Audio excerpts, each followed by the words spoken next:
Bueno, chicos, bienvenidos al curso de Contabilidad y Administración Virtual. Como les habíamos prometido con Agustín en la presentación del curso, vamos a ir subiendo los PowerPoint comentados. Este es la unidad número 1. Vamos a empezar. En la pantalla ustedes van a poder ver, bueno, primeramente el nombre del capítulo, Ente, Hacienda y Organización. Luego van a ver todos los temas que vamos a estar tratando. El primero, ente desde una perspectiva legal, hacienda o administración económica, organizaciones y la empresa, sistema de información para la toma de decisiones, los procesos administrativos, el proceso contable, los informes y los usuarios. Eso van a ser todos los temas que vamos a estar hablando. El primer tema es el ente. ¿Qué es el ente? Es todo lo que es, existe o puede existir. Esto es un concepto filosófico de ente. Ahora bien, desde el punto de vista legal, ¿qué es la persona? Las personas son entes susceptibles de adquirir derechos y contraer obligaciones. Muy bien. Ahora, el Código Civil y Comercial hace una clasificación de las personas en persona humana y persona jurídica. Dice así: la persona humana es toda persona humana que goza de la aptitud para ser titular de derechos y deberes jurídicos, y su existencia comienza desde su concepción. Entre paréntesis aparecen los artículos en donde ustedes pueden encontrar en el Código Civil y Comercial donde se explica el tema de la persona humana. La persona jurídica, entonces, son entes a los cuales el ordenamiento jurídico les confiere aptitud para adquirir derechos y contraer obligaciones para el cumplimiento de su objeto y los fines de su creación.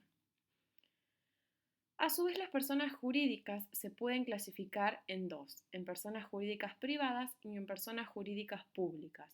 Ahora en la siguiente pantalla vamos a encontrar los ejemplos de personas jurídicas privadas y personas jurídicas públicas que aparecen en el Código Civil y Comercial. En las personas jurídicas privadas podemos encontrar las sociedades, las asociaciones civiles, simples asociaciones, fundaciones, iglesias, confesiones, comunidades o entidades religiosas, mutuales, cooperativas, consorcio de propiedad horizontal.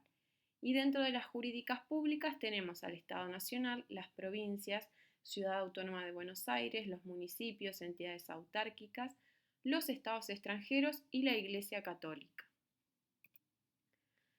En estos dos cuadritos podemos encontrar las diferencias entre las personas humanas y jurídicas en distintos aspectos. El primero de ellos es en la decisión. Obviamente que la decisión para las personas humanas es de la voluntad de los padres. En las personas jurídicas es la voluntad de asociarse de varios individuos, quienes deciden, y así surge la persona jurídica. Formalidades. ¿Cómo se formaliza la creación o el nacimiento de una persona humana? A través de la inscripción en el Registro Nacional de las Personas y con la partida de nacimiento. Y para las personas jurídicas, el contrato social, la inscripción en el registro público. Los objetivos. Los objetivos de las personas humanas son sobrevivir y desarrollarse de acuerdo con las pautas personales, familiares y del contexto. Y para las personas jurídicas, sobrevivir para cumplir las metas y objetivos de las personas que lo integran, sujeto a pautas del contexto.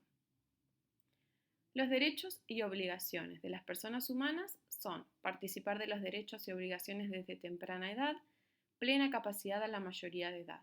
Y para las personas jurídicas dice que tienen plena capacidad para ejercer todos los derechos y obligaciones, al igual que un sujeto mayor de edad. Por último, los recursos. Los recursos en las personas humanas inicialmente son realizados o proveídos por los padres. Y en las personas jurídicas, quienes dan los recursos iniciales que se necesitan para desarrollar sus actividades son los socios que la constituyen. Bueno, acá aparece la clasificación económica administrativa de los entes. Tenemos varios agrupamientos de los entes. El primero es de vida pública, que es el Estado Nacional, las provincias y los municipios. No posee fin de lucro. Luego tenemos de vida doméstica, que es el individuo y la familia, que tampoco posee fin de lucro. Luego tenemos de vida económica, que son las empresas, que esas sí tienen fin de lucro, son los únicos entes que buscan el lucro.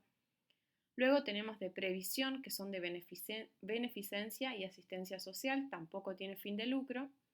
Los pedagógicos, la educación primaria, secundaria y superior, tampoco tiene fin de lucro. Y por último, los de vida superorgánica, científicos, religiosos, partidos políticos, deportivos, etc. Tampoco lleva fin de lucro. Esto acuérdense que es la clasificación económica administrativa de los entes. Bueno, pasamos al tema de la hacienda. Dice que la actividad administrativa que se desenvuelve en la hacienda es de índole económica y por ello se llama administración económica, que es la parte de la administración general del ente en cuya esfera se asientan los estudios de la contabilidad. En el cuadro tenemos como el círculo que abarca a la administración económica o hacienda, la administración general. Esto quiere decir que, la administración económica o hacienda pertenece o está dentro de la administración general. Tenemos tres elementos dentro de la hacienda: el elemento subjetivo, el elemento objetivo y la acción administrativa. El otro tema importante de esta unidad son las organizaciones. ¿Qué son las organizaciones? Son sistemas sociales compuestos por individuos y grupos de individuos que mediante la utilización de recursos desarrollan un sistema de actividades interrelacionadas y coordinadas para el logro de un objetivo común, dentro de un contexto con el que establecen una influencia recíproca. Ese sería el concepto de organizaciones. Ahora bien, ustedes van a observar que hay palabras resaltadas que son importantes y que más adelante las vamos a estar volviendo a tratar. En el cuadro de abajo nos da una definición de organizar. Organizar implica decidir quién hace el trabajo, dónde y cómo lo hace, y elegir y asignar los medios y recursos materiales y humanos para su ejecución. Muy bien, como les dije, en este cuadrito vamos a estar viendo 4 elementos de las organizaciones, que son los participantes, los objetivos y metas, los recursos y la acción administrativa. Bueno, empezamos por el principio, organización, que está integrado por una o varias personas o grupos de personas que serían los participantes. Ahí tenemos el primer elemento. Bueno, dice que estos participantes persiguen objetivos y metas, es el segundo elemento, que estos objetivos y metas se clasifican o se dividen en sociales o económicos. Muy bien. Para lograr estos objetivos y metas desarrollan una acción administrativa administrando los recursos, tanto humanos como económicos, y todos estos conforman los parámetros que condicionan y determinan la forma y tamaño de las organizaciones. Muy bien, ahora tenemos la clasificación. Primero, según sus fines, las organizaciones pueden ser con o sin fines de lucro. Según el carácter jurídico, tenemos de carácter privado o público. Según la actividad, acá tenemos varias que pueden clasificarse en organizaciones comerciales, industriales, de servicios, financieras, deportivas, religiosas, culturales, asistenciales y de beneficencia. Y después tenemos otras. Contexto. Acá podemos ver que todos estos ambientes van a influir en las organizaciones y debemos tener en cuenta estos ambientes para que las organizaciones se puedan adaptar rápidamente y tomar mejores decisiones.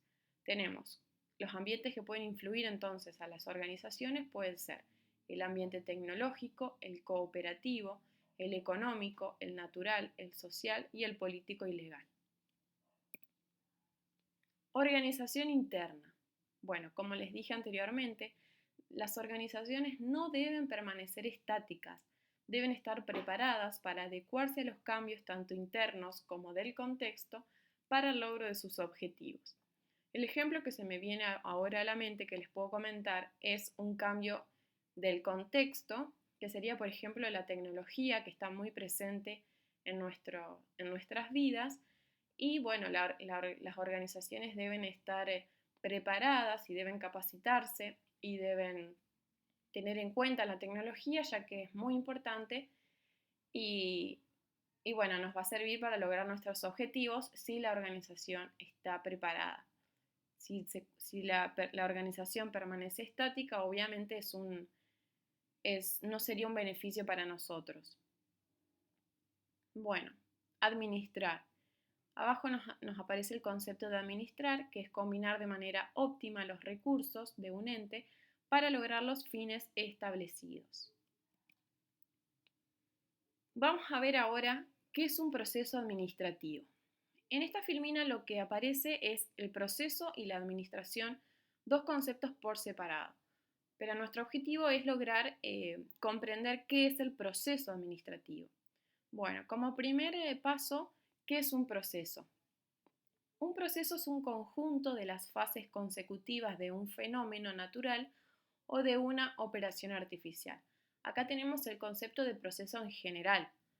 Luego tenemos qué es la administración. Bueno, este concepto que les voy a nombrar es un concepto bastante rebuscado por el autor Bernardo Klicksberg, que dice así: la administración es un conjunto de conocimientos referentes a las organizaciones integrados por nociones atinentes a la explicitación científica de su comportamiento y nociones atinentes a su tecnología de conducción.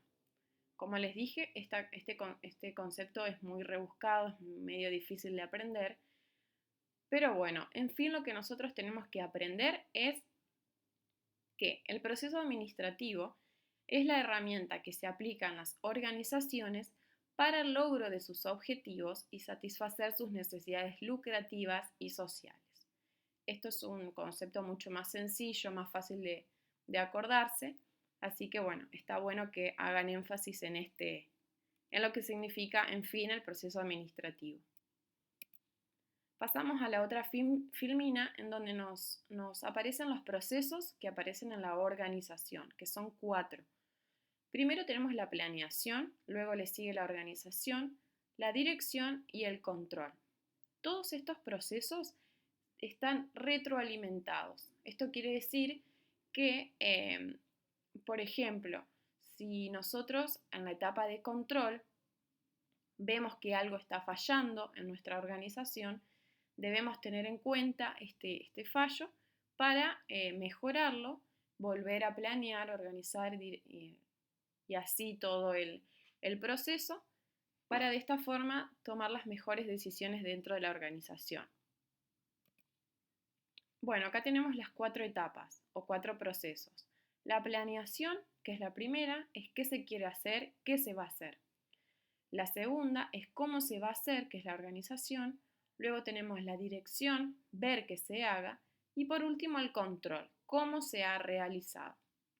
Las flechitas del medio quiere decir que nos estamos retroalimentando todo el tiempo. La primera etapa, que es la planeación, qué se va a hacer, cuándo, cómo y quién lo hará. Determinamos en el presente qué se espera que haga la organización en el futuro. Estamos haciendo un plan. Bueno, el planeamiento existe tanto a largo plazo como a corto plazo. La diferencia es que en el largo plazo está dado por la dirección superior y son metas a conseguir dentro de varios años. Y las de corto plazo son metas a conseguir en el término de un año aproximadamente.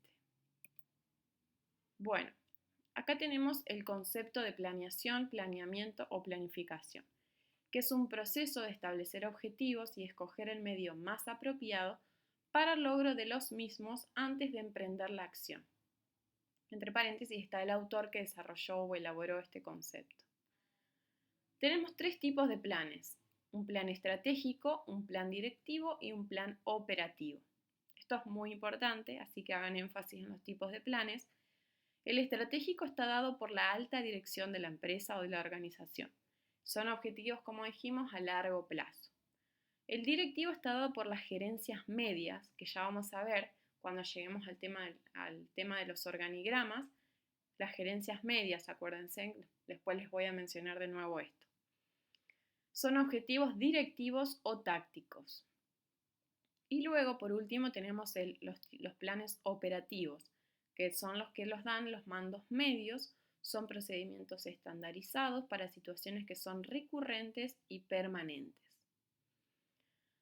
Acá nos dice que la herramienta principal de la planificación es el análisis FODA. Y otra herramienta también muy importante es el presupuesto, donde se van a estimar los gastos y recursos en un futuro. El análisis FODA ustedes lo van a ver mucho en la carrera de cada uno de ustedes. Es un análisis que permite conocer a la organización en profundidad. Las siglas FODA significa fortalezas, oportunidades, debilidades y amenazas. Vamos a ver acá en la próxima filmina cada una de esto que dijimos. Fortalezas. ¿En qué eres bueno? ¿Tienes algo que te diferencie? En las debilidades tenemos ¿qué puedes mejorar? ¿Tienes menos ventajas que otros?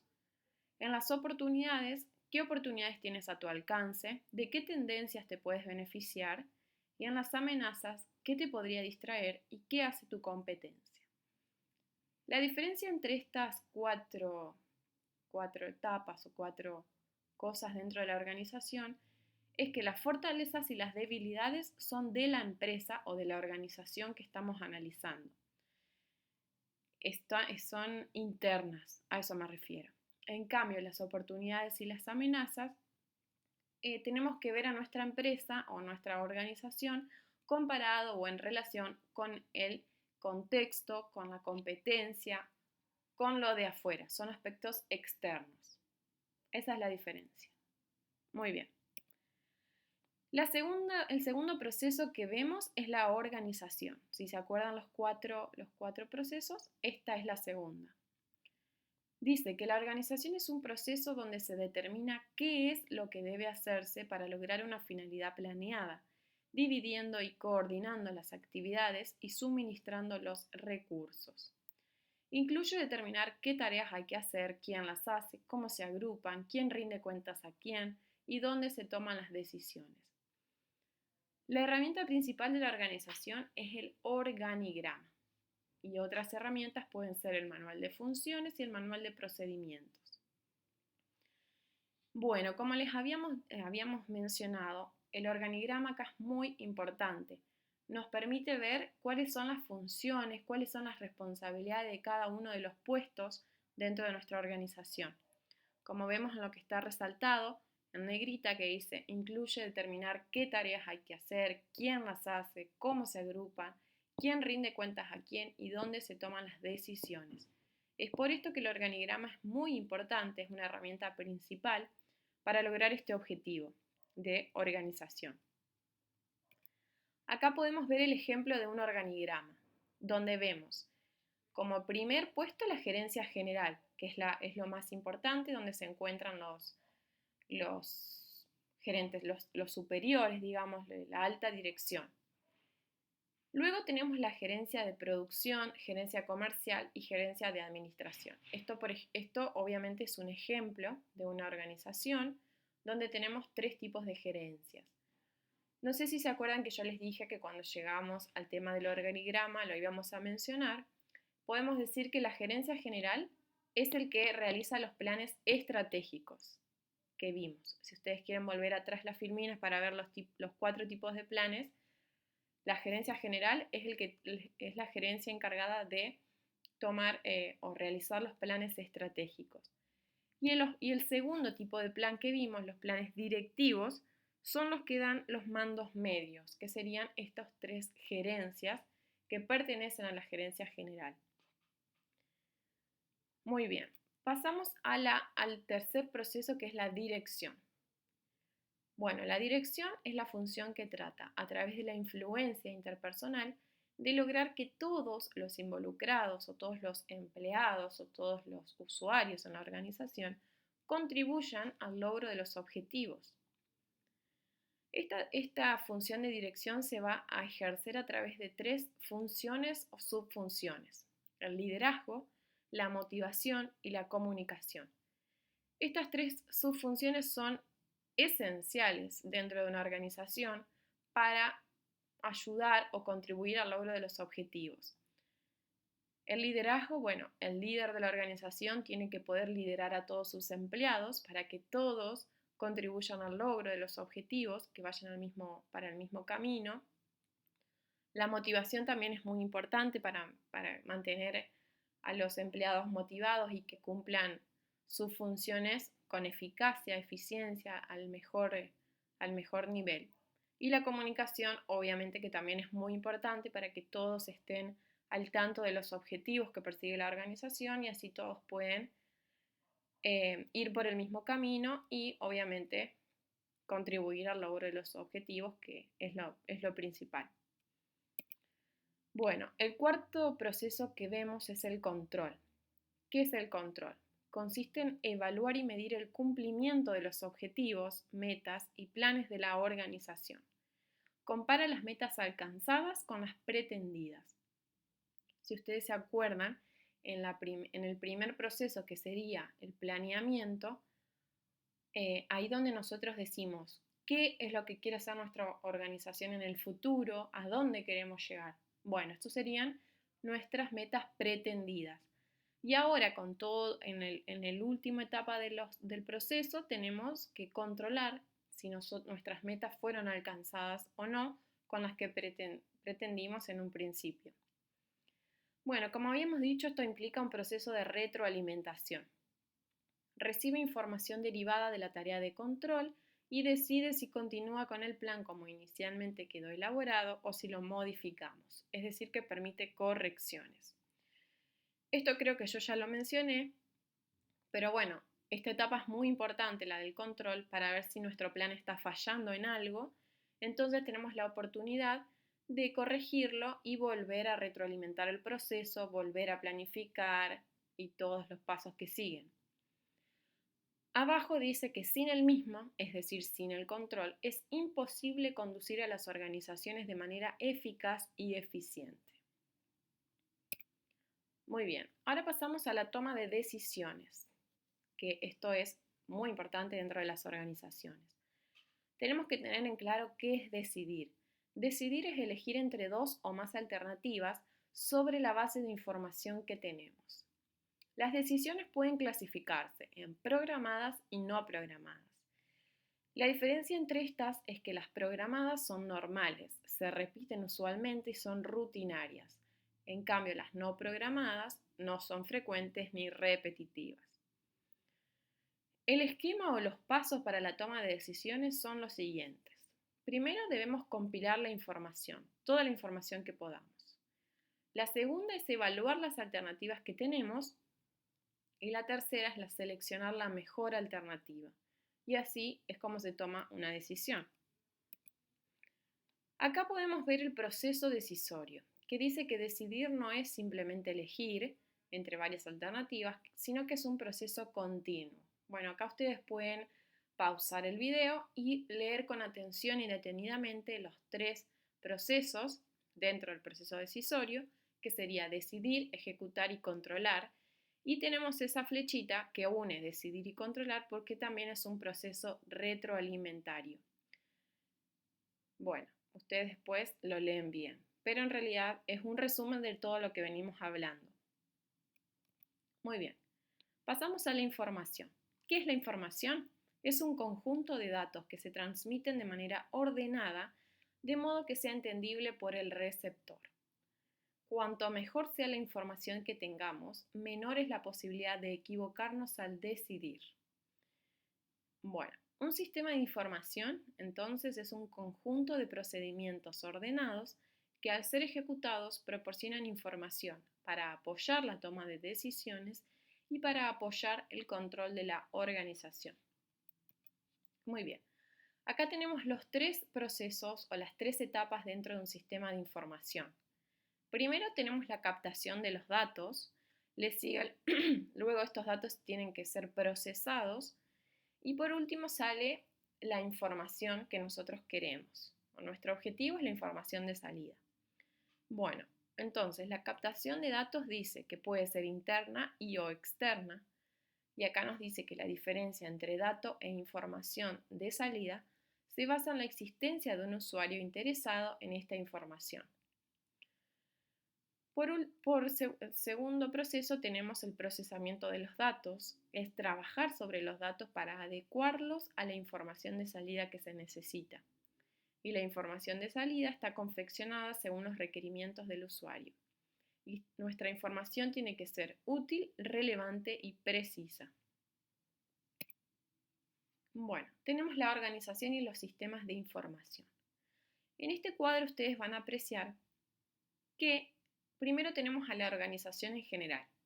Dentro de la misma, o el sistema de información pertenece a la organización, y dentro del sistema de información tenemos al sistema de información contable, que es el que nos tenemos que enfocar. El sistema de información contable entonces es un subsistema del sistema de información del ente que capta y procesa datos referidos a tres cosas. Primero, el patrimonio del ente a un momento determinado y su evolución en el tiempo.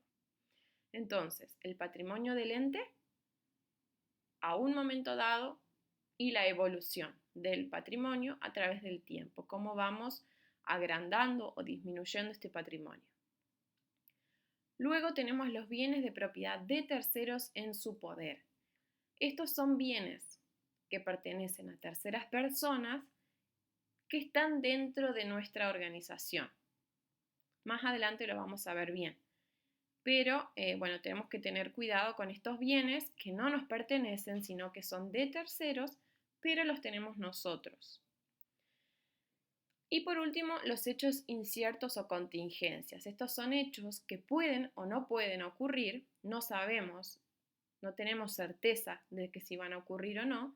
Por ejemplo, lo que se me viene ahora a la cabeza les puedo decir como ejemplo de un hecho incierto, un juicio. Por ejemplo, si la empresa se encuentra en un juicio porque despidió a un empleado, no sabemos si le debemos pagar indemnización o no, y nos hizo un juicio el empleado. Nosotros no vamos a saber en el momento cómo va a ser el resultado de este juicio, si debemos pagar o no la indemnización. Por eso en este momento es un hecho incierto, es una contingencia. Muy bien. Los tres procesos dentro del sistema de información contable son similares a los que vimos hoy: datos, proceso contable e informes contables.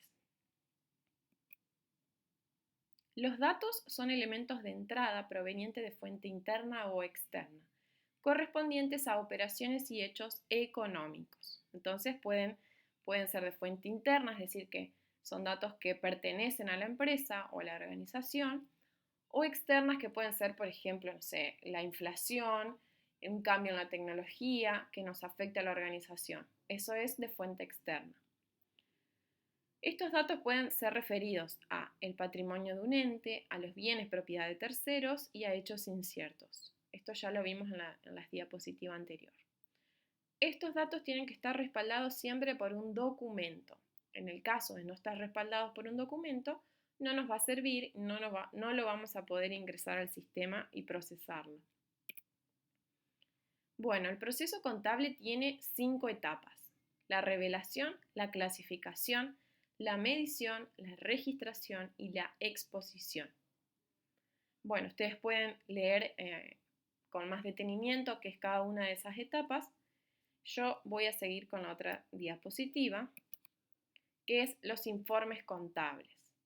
Los informes contables se pueden clasificar en informes internos o en informes externos. Dice que es un medio a través del cual el sistema contable comunica y transmite información a los usuarios. Bueno, acá los informes, como les dije, pueden ser internos o externos. Externos son para todos los usuarios que no pertenecen a la empresa, y son los estados contables, que son 4: el estado de situación patrimonial, el estado de resultados, el estado de evolución del patrimonio neto y el estado de flujo efectivo. Y los informes internos, la diferencia es que es para los usuarios internos de la organización. Ahora vamos a ver la clasificación o la diferenciación entre estos usuarios. Bueno, usuarios de la información son los destinatarios de los informes contables y se clasifican según su vinculación con el ente. Como dijimos, los usuarios internos necesitan información para tomar decisiones dentro del organismo, es decir, aquellos que forman parte activa de la generación de información y acontecimientos de la empresa. ¿Cuáles son los usuarios internos de las organizaciones o de las empresas? Los directivos, los accionistas mayoritarios, los gerentes, los empleados también. Y los usuarios externos son los que necesitan información para tomar decisiones sobre la empresa o sobre las que influyen la situación de la empresa. ¿Quiénes son los usuarios externos? Las empresas que son nuestra competencia, los acreedores, los accionistas minoritarios, proveedores, clientes, administración pública, entidades de crédito, etc. Bueno, acá tenemos otras clasificaciones de usuarios que se clasifican según el uso que le dan a la información. Pueden ser usuarios finales o usuarios controladores. Los usuarios finales son los administradores, los propietarios y terceros. Los controladores, bueno, pueden ser internos o externos, auditores internos o auditores externos, o los organismos de control, que puede ser la AFIP, el Banco Central, la Comisión Nacional de Valores, etc.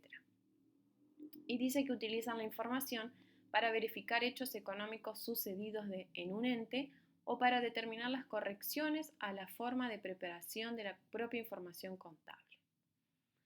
Bueno, la otra clasificación es según el lugar geográfico de los usuarios. Tenemos los usuarios nacionales, los usuarios internacionales. Bueno, los nacionales son inversores, entidades financieras y bancos residentes en el país. Se rigen por las normas contables, profesionales y legales de nuestro país. Obviamente que los usuarios internacionales son inversores, entidades financieras y bancos del exterior. La información contable puede ser elaborada por normas nacionales o de acuerdo a normas internacionales que tenemos que adecuar la información para estos usuarios.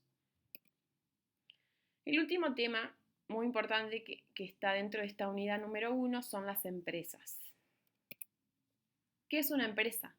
Es una organización compuesta por un grupo humano y un conjunto de bienes materiales que se reúnen en forma organizada para alcanzar determinados objetivos, desarrollando actividades de índole económica a través de los usuarios con que cuenta.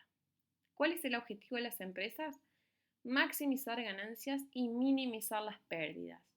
Esto es lo que significa fin de lucro, que es lo que vimos cuando vimos la clasificación de las organizaciones, que las empresas son los únicos entes que buscan el fin de lucro. Bueno, la empresa es una unidad de producción que coordina los factores de producción para el logro de sus fines. Acá vemos que hay 3 factores de la producción: la naturaleza, que es de donde provienen las materias primas; el trabajo, que transforma las materias primas en productos elaborados; y el capital, que está comprendido por maquinarias, herramientas, edificios que proporcionan el sustento para el desarrollo de la producción. Las operaciones básicas. Esto, lo que vemos acá en este gráfico, es el ciclo operativo de una empresa comercial. Son 4 operaciones básicas: comprar, pagar, vender y cobrar. Y otra vez, comprar, pagar, vender y cobrar. Esto se va sucediendo todo el tiempo en una empresa comercial. En esta es el ciclo operativo de una empresa industrial. La diferencia acá es que incorporamos otra operación básica, que es la transformación y la producción de las materias primas en productos que vamos a vender. Entonces sería comprar, pagar, transformar y producir, vender y cobrar. Y nuevamente cobrar, pagar y así sucesivamente. Luego tenemos la clasificación de las empresas. Según su objeto, pueden ser de producción o de servicios. Según la capacidad económica o el tamaño, pequeña, mediana o gran empresa. Según la propiedad de sus capitales, pública, privada y mixta. Según la cantidad de los dueños, unipersonal o pluripersonal. Y según la nacionalidad del capital, nacionales, extranjeras o multinacionales. Con esto terminaríamos la unidad número 1. Espero que les haya servido este PowerPoint comentado. Yo creo que sí, porque les hace más ameno la lectura del PowerPoint. Bueno, acá les dejamos un recordatorio que al final del tomo teórico de la unidad número 1, a partir de la página 31, se encuentra la ejercitación práctica. Nos vemos en la próxima y muchas gracias por su atención.